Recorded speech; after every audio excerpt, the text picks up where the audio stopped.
오늘은 하나님이 정하신 날이란 제목으로 말씀을 나눕니다.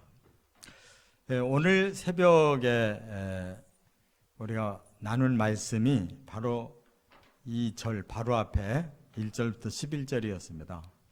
그 말씀과 지금 우리가 이 시간 본문 삼은 말씀은 계속 이어지는 것이기 때문에 잠시 설명을 드린다면, 앞부분은 우리에게 주신 구원 언약이 반드시 이루어질 것인데, 현실적으로는 악한 사람들이 더 잘 되는 걸 보고 우리 성도들의 마음에 혼돈이 온다는 겁니다.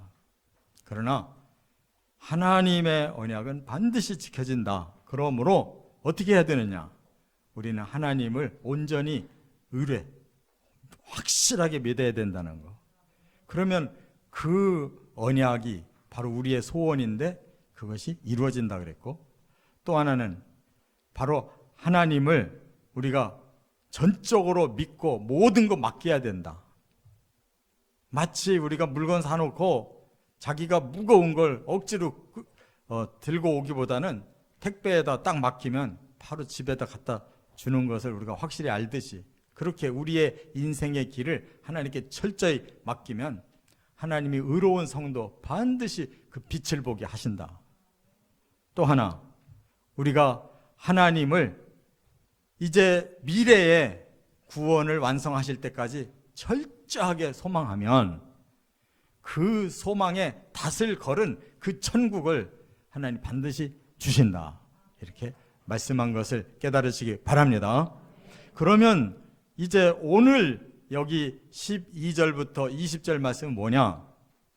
그 구원이 완성되기까지 지금 우리에게 남아있는 이 미래의 과정이 있다는 겁니다.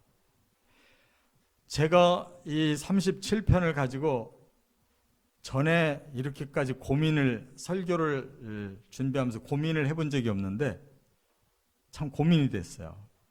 왜냐하면 이 시편 37편이 1절부터 40절까지 있는데 구구절절 귀한 말씀이긴 한데 이게 꿰이질 않는 거예요. 하나로 뭔가 주신 그 뜻이 있는데 전부 너무 말씀은 대단한 말씀인데 이게 연결이 안 돼가지고 너무 고민이 됐어요. 그래서 정말 아주 간절한 마음으로 하나님께 이 뜻을 깨우쳐 주시기를 기도하면서 설교를 준비했더니 바로 그 힌트가 날이라는 걸 알았어요. 그게 처음에 안 보였어요. 하나님은 우리를 지금 현재부터 미래 어느 날 완전하게 구원을 시키시기 위해서 세 가지의 날을 정해놓으셨다는 겁니다. 그것이 제 마음속에 들어오니까 말씀이 그대로 다 풀려버리는 거예요. 할렐루야. 그래서 하나님이 우리의 구원을 위해 정하신 세 가지의 날이 뭐라는 것을 오늘 본문에 설명하고 있는 거예요. 그것은 하나님의 공의의 그런 법칙이면서도 그 속에 우리를 향한 뜨거운 사랑의 법칙이 함께 흐르고 있는 줄을 또한 깨달으시기 바랍니다. 그래서 우리는 세 가지로 이 날을 깨닫고 우리가 잘 그 과정을 밟아나가야 된다는 겁니다. 첫째, 12절부터 15절에 보면 악인들에게 다가오는 날이 있다 이렇게 말씀하고 있어요. 이것을 깨닫는데 아주 어려웠어요. 악인들에게 어느 날이 있어요. 그 날이 지금 다가오고 있다 그랬는데 13절 한번 같이 읽어보겠습니다. 그러나 주께서 그를 비웃으시리니 그의 날이 다가옴을 보심이로다. 네.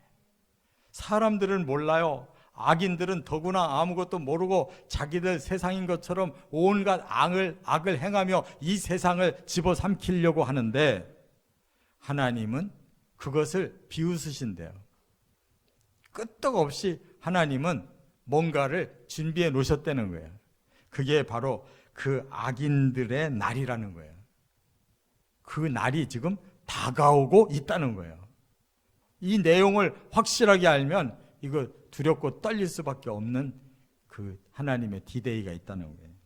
자, 여기 날이라는 이 단어가 욤이라고 그러는데, 원어가 이 욤은 하나님께서 정해놓으신 심판날을 의미하는 거예요. 뭐 그냥 누구 생일 무슨 기념일이 아니에요. 이거는 정말 무서운 날이에요. 그 악인들이 세상에서 언제까지나 득세하고 악인들이 원하는 세상이 만들어질 거라고 기대하는 그것과는 정반대로 하나님은 그들의 마지막 날을 결정해 놓으셨다는 거예요. 그걸 어떻게 알 수가 있느냐? 여기 보니까 다가온다 그랬는데, 이 다가온다라는 단어가 그거를 보여주는 단어예요. 여기 단어가 원어는 보라고 그래요. 보. 앞에 날은 욤, 다가온다는 보예요. 근데 이 보가 무슨 뜻이냐? 엄습한다는 거예요. 엄습한다. 서서히 다가오는데 악인들은 전혀 모르고 있다가 그냥 한순간에 그것이 꽝 터지듯이 이렇게 오는 디데이다, 이렇게 말씀했어요. 깨달으시기 바랍니다. 그렇기 때문에 성경에서도 이런 구절이 많이 있는데, 제가 신약의 로마서 2장 5절에 보니까 이렇게 잘 설명을 했어요. 네 고집과 회개하지 아니한 마음을 따라 진노의 날, 곧 하나님의 의로우신 심판이 나타나는 그 날에 임할 진노를 네게 쌓는도다. 하나님께서 각 사람에게 그 행한 대로 보응하시되. 이게 바로 악인들이 알아야 될 비밀의 말씀인데 여기 풀어놨잖아요. 그 날을 풀어놨어요. 그게 바로 하나님께서 고집하고 회개하지 아니하는 자들 진노하시는 날이고 의로운 심판이고, 그 날의 진노를 지금 회개하지 않는 악한 악인들은 계속 쌓고 있다는 거예요. 그 진노가 폭발할 수밖에 없는 그 디데이를 향해서 쌓고 있다는 거예요. 근데 그 사람들은 지금 멋 모르고 누가 더 악한 짓 잘해서 누가 더 세상에서 빛날 거냐, 이렇게 겨루고 있을 것 같은데, 사실 하나님은 비웃으신다는 거예요. 너희들 엉뚱한 짓을 계획하고 그게 이룰 것처럼 이렇게 살고 있구나. 그러나 공의로운 하나님은 너희들이 끝장나는 날이 있다. 그 날이 갑자기 올 거다. 이렇게 말씀하고 있다는 걸 깨달으시기 바랍니다. 그러면 그 악한 자들은 과연 어떤 계획을 세우고 있을까? 하나님의 이 디데이를 모르는 그들은 엉뚱한 짓 한다는 거예요. 여기 12절에 보니까 악인이 의인 치기를 꾀하고 그를 향하여 그의 일을 가는도다 그랬어요. 악한 사람들은요, 이 땅에 의인들이 싫어요. 왜냐하면 자기들의 악을 자꾸 드러나게 하고 자기들로 하여금 불편하게 만들기 때문에 의인들이 사라지기를 원해요. 그래서 의인 치기를 꾀하고 그냥 의도적인 음모를 통해서 의인들을 자꾸 치려고 한다는 거예요. 또 그러기 위해서 일을 간다고 그랬어요. 일을 간다는 말은 그냥 아주 증오한다는 거예요. 이 땅에 의로운 사람들이 싫고 미워서 증오하듯이 그렇게 의인들을 박해하고 그렇게 망하게 하려고 한다는 것입니다. 그래서 14절에 보니까 악한 자들이 성도에게 박해를 더하고 또 전멸의 위기를 겪을 정도까지 그렇게 심각한 상황을 만든다고 했는데, 여기 14절에 악인이 칼을 빼고 활을 당겨 가난하고 궁핍한 자를 엎드러뜨리며 행위가 정직한 자를 죽이고자 한다 그랬어요. 여기 가난한 자, 궁핍한 자를 엎드러뜨린다라는 이 뜻이 뭐냐면 그냥 물질이 없고 배가 고픈 자라는 뜻이 아니에요. 의롭게 살려고 세상에서 온갖 손해를 보고 온갖 박해를 받고 아무것도 남지 않은 거덜난 존재, 그게 의인이라는 거예요. 그게 바로 의롭게 살려고 모든 것을 다 감수하는 그 영적 가난한 자, 영적 궁핍한 자들, 그들을 끝까지 도륙하려고 하는 것이 악한 자들의 생각이라는 거예요. 정직하다고 죽이려고 한다는 거예요. 이게 박해인 줄 깨달으시기 바랍니다. 그리스도인이 잘못해서 당하는 게 아니에요. 의롭기 때문에 오히려 악의 저항을 받는 거예요. 자, 그러나 하나님이 그걸 보고 가만히 계실 리가 없어요. 여기 15절에 보니까 드디어 하나님의 뜻을 밝혀주셨는데 그들의 칼은 오히려 그들의 양심을 찌르고 그들의 활은 부러지리로다. 하나님이 이렇게 작업하시는 디데이를 지금 계획해 놓으셨대요. 그래서 그들의 칼이 오히려 그들의 양심을 찌른다. 그들이 일으킨 재앙이 오히려 자신들에게로 쏟아져서 후회 막심한 탄식을 하게 만들겠다는 거예요. 자, 어떻게 그렇게 될 수가 있을까요? 이미 하나님은 예언해 놓으셨어요. 계시록 6장을 보니까 15절부터 17절에 이런 기가 막힌 말씀이 나와요. 이 세상에 내노라 하는 자들의 명단을 쭉 얘기하면서 그들이 어떤 꼴을 당하는지를 보여주셨는데 땅의 임금들과 왕족들과 장군들과 부자들과 강한 자들과 그 집에 사는 종들과 또 자유인들이 어떤 일을 당하느냐? 굴과 산들의 바위 틈에 숨어 어찌 된 건지 느닷없이 세상에 떵떵거리던 자들이 굴 속에서 숨고 산의 바위 틈에 숨어가지고 탄식하는 말이 산들과 바위에게 말하되 우리 위에 떨어져 저 하늘 보좌에 앉으신 이의 얼굴과 그 어린 양의 진노에서 우리를 가려달라. 그들의 진노의 큰 날이 이르렀으니 누가 능히 서리요 하고 탄식을 하더라 그 말이에요.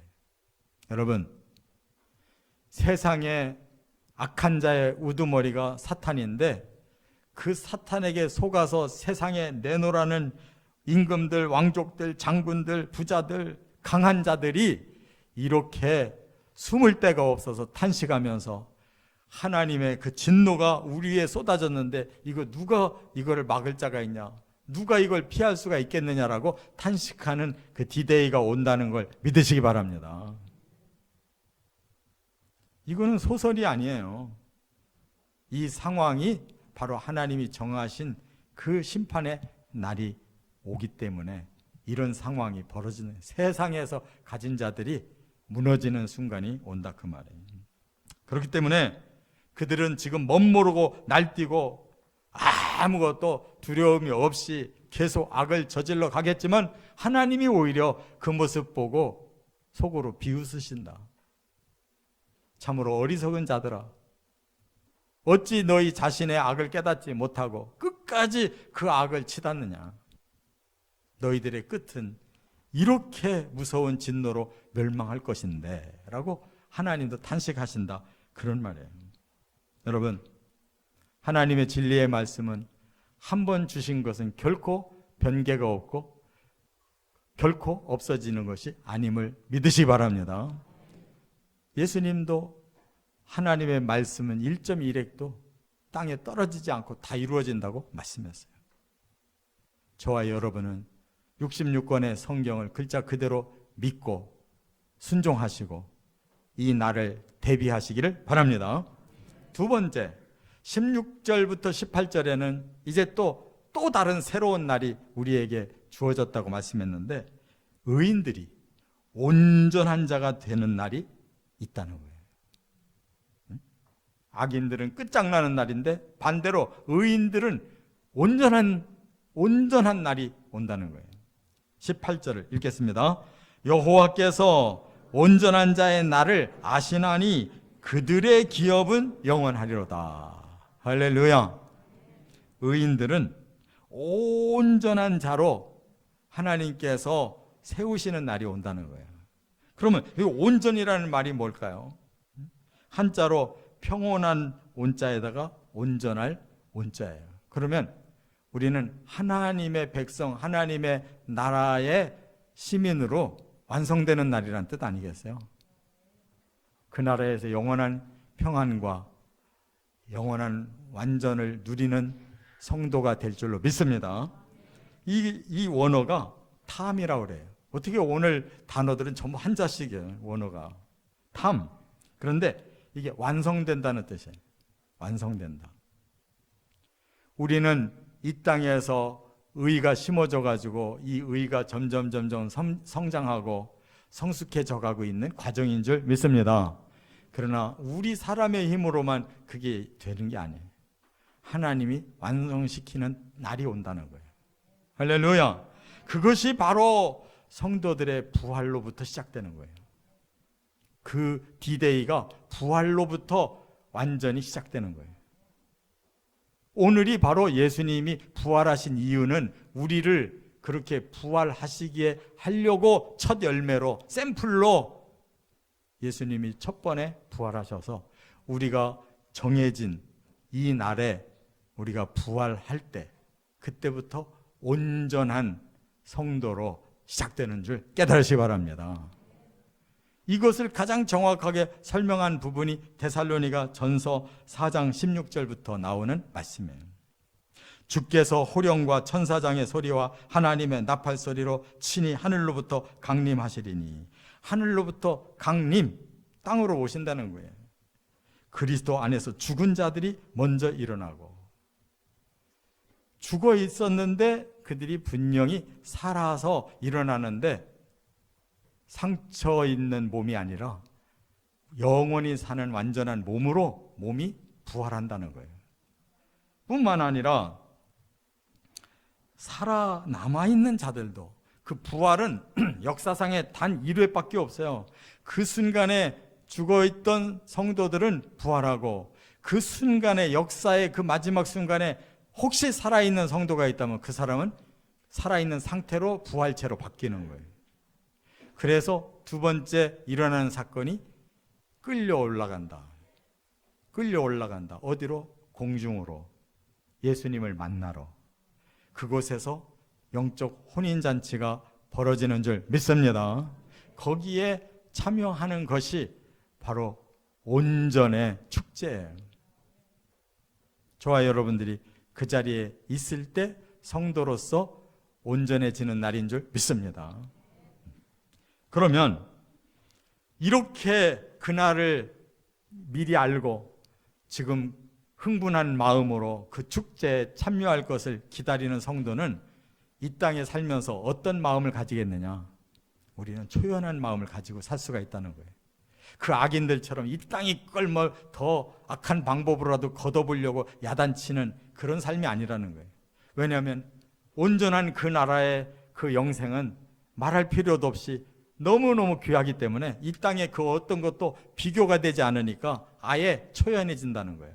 그래서 지금 그 다음 16절에 뭐라고 설명했냐면, 의인의 적은 소유가 악인의 풍부함보다 낫다라고 말한다는 거예요. 할렐루야. 그게 우리의 고백이 되시기 바랍니다. 우리는 막 부자들, 뭐 권세 있는 자들, 뭐 명예가 있는 자들, 뭐 별하별 그냥 짓들을 다 해가지고 온갖 걸 다 누리고 있는 그 악인들의 풍요보다 우리는 그런 것들이 없어도 너무나 적은 것을 가지고 근근히 살지라도 우리가 훨씬 낫다. 훨씬 우리가 행복하다. 미래에는 뒤집힌다. 이것을 하나님께서 이 온전한 날로 약속해 놓으셨다는 거예요. 자, 그렇다면 17절에 뭔가가 결과가 이루어지니까 이렇게 초연하게 살 수 있는 거 아니에요? 17절에 악인의 팔을 부러뜨리시고 의인을 붙들어 주신다, 이렇게 말씀했어요.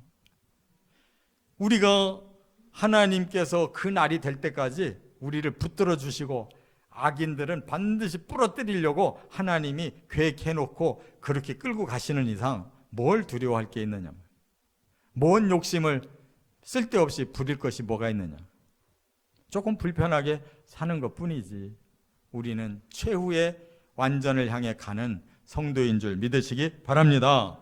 그러면 그 완전의 세계가 완성되면 어떻게 우리가 살 것인데, 18절 하반절에 보니까 그들의 기업은 영원하리로다.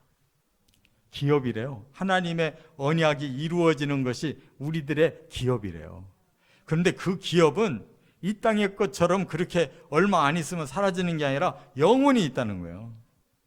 그래서 아까 데살로니가 전서 4장에서 말씀한 대로 17절 하반절에 뭐라고 그랬냐면 우리가 공중으로 끌어올려 그리하여 우리가 주와 항상 함께 있으리라 그랬잖아요. 그 말씀과 기업이 영원하다는 말씀이 동일한 줄 믿으시기 바랍니다. 하나님의 말씀은 구약이든 신약이든 똑같이 말씀하시지 반대로 말씀하신 적이 한 번도 없어요. 자, 이제 세 번째 날이 하나 더 남았어요. 그게 뭐냐? 가장 두렵고 떨리는 디데이가 오는데 19절 20절에 환난의 날이 있다는 거예요. 자, 한번 19절 20절 같이 읽어보겠습니다. 그들은 환난 때에 부끄러움을 당하지 아니하며 기근의 날에도 풍족할 것이나 악인들은 멸망하고 여호와의 원수들은 어린 양의 기름같이 타서 연기가 되어 없어지리로다. 여기 보니까 환난의 때, 환난의 날이 온다는 거예요. 그러니 성경의 말씀에 분명히 이렇게 세 가지의 날을 말씀했는데 안 올 리가 있겠습니까? 이 역사의 끝은 환난으로 끝나는 거예요. 깨달으시 바랍니다. 환난으로 이 역사가 끝난다니. 지구의 역사는 환난으로 끝나는 거예요. 그러나 여기 앞에 그들은 부끄러움 당하지 않고 기근의 날에도 풍족할 것이다 라고 하는 그들은 성도를 말하는 거예요. 앞에 하나님이 보장해 주신 그 성도들은 이 환난의 날을 맞이하지만 거기에서 열애라는 거예요. 그렇기 때문에 부끄러움 당하지 않는다. 기근에도 풍요로움을 누리고 있다. 이렇게 말씀한 거예요. 그러나 악인들은 20절에 멸망한다. 여호와의 원수들은 어린 양의 기름같이 타서 연기가 되어 없어진다 그랬어요. 이 말은 뭐냐? 어린 양을 왜 잡아서 번제에 올리는 줄 아세요? 우리 죄가 너무너무 커서 하나님 앞에 용서를 받으려고 하는데 우리가 번제단에 올라가면 우리는 끝장나잖아요. 죽어버리니까 끝장나니까 대신 죄값은 치르고 우리가 살아날 수 있는 방법을 하나님 주셨는데 그게 짐승을 대신 잡아서 바치라는 거예요. 그런데 짐승 중에서도 가장 일련된 어린 양, 제일 품질 좋은 그 어린 양, 기름기 많은 어린 양을 번제단에다가 올려놓고 피를 흘려서 죽이고 각을 떠서 펼쳐놓고는 밑에서 무섭게 불을 떼요. 그러면 그 어린 양이 완전히 제가 될 때까지 연기가 하늘로 치솟아요. 그러면 그 무서운 불과 연기는 뭘 의미하느냐? 우리의 죄값을 그렇게 대신 치르고 있는 중이에요. 이제 장차 환난의 때에 악인들에게 몰아칠 그 무서운 불의 심판은 죄값이라는 거예요. 할렐루야. 우리는 그 전에 예수 그리스도의 보혈로 죄값이 풀렸지만 그들은 그들의 죄가 남아있기 때문에 그 무서운 환난의 불 속에서 그들이 다 타버리고 연기가 되는 것이 그들의 죄값이라는 거예요. 얼마나 정확한 하나님의 공의입니까? 그러나 우리는 거기서 열애가 되어 구원받았다는 거 얼마나 뜨거운 하나님의 사랑이냔 말이에요. 깨달으셨습니까? 그렇다면 그 환난을 우리가 두려워할 일이 아니잖아요. 우리는 주님께서 환난 전에 오셔서 우리를 부활시키고 들림 받을 때 거기에 포함되면 되는 줄로 믿습니다. 그런데 성경에 보니까 그 환난 때까지도 제대로 잘 못 믿어서 환난에 들어가는 성도가 있다는 거예요. 요한계시록에 분명히 말씀했어요. 그럼 그들은 어떻게 될 것이냐? 그들에게도 환난 중에 구원받는 기회가 주어져요. 그게 하나님의 은혜예요.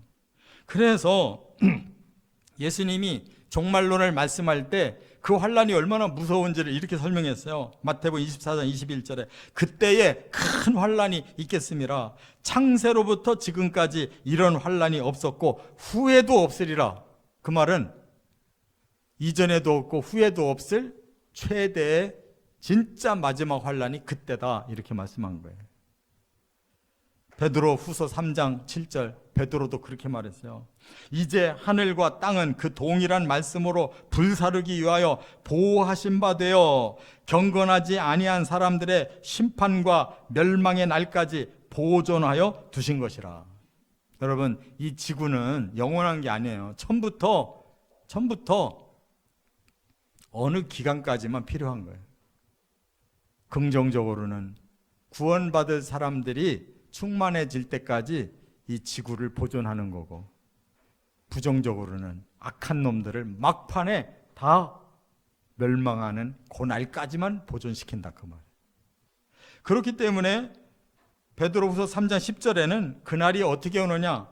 주의 날이 도둑같이 오리니 그 날에는 하늘이 큰 소리로 떠나가고 물질이 뜨거운 불에 풀어지고 땅과 그 중에 있는 모든 일이 다 드러나리로다. 다 박살난다는 거예요. 여러분, 이 일은 과거에는 성경의 말씀이기 때문에 그냥 느슨하게 그렇겠구나라고 느꼈지만 지금은 과학이 발달해서 정확하게 알아들어요. 오늘 아침에도 제가 뉴스 들어보니까 푸틴도 그 총리도 핵을 사용할 수 있다라고 얘기하더라고요. 김정은이가 지금 김일성 생일 축제를 요즘에 했는가 본데 또 잠잠하게 넘어가나 했더니 그게 아니고 뭐 유도하는 기술, 그 미사일 이런 핵폭탄 이렇게 유도해서 쏘는 그 기술이 성공했다고 또 발표했더라고요. 오늘 아침에. 여러분, 그런 자들이 이 땅에 악한 자들이 많이 지금 있는데 여러분 이 세상을 고스란히 놔둘 것 같습니까? 그들의 인격을 믿으세요? 그들의 능력을 믿으세요? 그들의 사상을 믿으세요? 천만의 말씀. 사탄이 휘어잡고 있는 악한 자들은 반드시 이 세상을 멸망시키는데 앞장세울 겁니다. 요한계시록에 인해재앙, 나팔재앙, 대접재앙을 깨달으면 깨달을수록 핵폭탄이에요. 우리가 아닐 거야 그런다고 안 되는 게 아니에요. 하나님의 전무후무한 환란은 바로 그렇게라도 이루어진다는 거. 우리가 만들어 놓은 핵을 가지고도 얼마든지 가능하다는 거 깨달으시기 바랍니다. 그날에 하나님의 그 구원의 은혜가 누구에게 있느냐? 뒤늦게라도 깨닫고 순교라도 해서 내 영혼을 구원하고 나는 천국에 반드시 가야 되겠다고 막판에 회개하고 믿는 자들을 구원할 계획을 계시록에 세워놓으셨어요. 그 환란 속에서 누구냐? 바로 계시록 6장에 그렇게 말씀을 한 거예요. 7장에 계시록 7장 3절에 보니까 하나님이 이렇게 천사들에게 명령하셨어요. 우리 하나님의 종들의 이마에 인치기까지 땅이나 바다나 나무들을 해하지 말라 하시더라. 모든 것이 끝장나기 전에 하나님이 사랑하는 자들을 인쳐야 되겠다. 그들이 누구겠어요? 그 막판에 깨닫고 회개하고 하나님의 구원을 붙잡는 자들. 그들에게 인을 치겠대요. 사탄의 밥으로 끝장나지 않도록 하나님이 보호하시겠다는 거예요. 그래서 그 인을 친 자들이 여기 4절에 보니까 이스라엘 사람은 14만 4천이고 9절에 보니까 각 나라와 족속과 백성과 방언에서 구원받은 사람, 이방인의 구원받은 수는 아무도 능히 셀 수 없는 큰 무리가 나오더라 그랬어요. 할렐루야. 이렇게라도 구원받아야 돼요. 순교를 당해서라도 환란 속에서 하나님의 긍휼의 구원이 남아있는 거 깨달으시기 바랍니다. 그렇기 때문에 성경에는 그 마지막 역사의 끝에 오는 환란은 전무후무하다고 말씀한 거예요.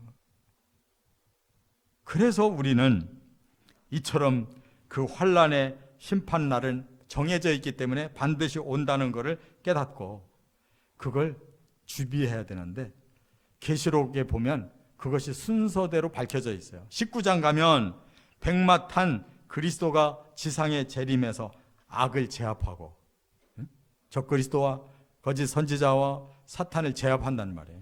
19장에는. 20장에는 흰 보좌 위에 심판자로 앉으셔서 모든 악한 사람들 다 끌어내가지고 심판하시고, 20장에 보면 20장에 그 불못으로 던지시고, 21장에 보면 새하늘과 새 땅과 새 예루살렘이 내려와서 성도들을 그곳에 들어가게 하시고, 22장에는 그곳에서 생명 강물을 먹고 거기서 큰 영생과를 먹게 하시고, 이제는 태양이 필요 없고 하나님이 친히 그들에게 영생할 수 있는 빛을 주셔서 성도들은 왕노릇하더라. 언제까지? 세세토록. 왕노릇이라는 것은 가장 귀하고 복된 영생과 영광의 삶을 살더라, 그 뜻이에요. 19장, 20장, 21장, 22장 순서대로 하나님은 환난 후에 나머지를 정리할 걸 정리하고 구원을 완성시킬 걸 완성시킨다, 그 말이에요. 할렐루야.